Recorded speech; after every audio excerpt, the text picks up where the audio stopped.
How to connect Eero to Spectrum router. Plugging an Eero mesh network directly into an active Spectrum router creates an immediate double NAT conflict that destroys your wireless throughput and causes severe device drops. To unlock maximum speed, you need to bypass or eliminate the Spectrum routing layer entirely.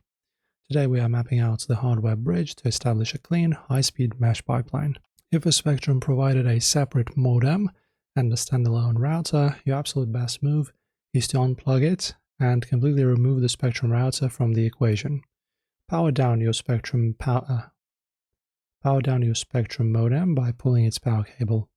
Wait 30 seconds, then run a high-grade Cat6 Ethernet cable from the modem's primary internet port straight into either port on the back of your primary Eero gateway node, straight into either port on the back of your primary Eero gateway.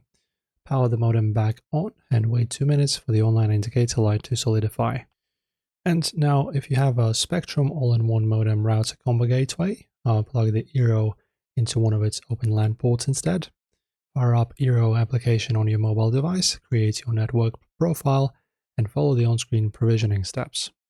Once the Eero network is live, log into your Spectrum Gateway's admin panel, locate the routing options, and activate bridge mode.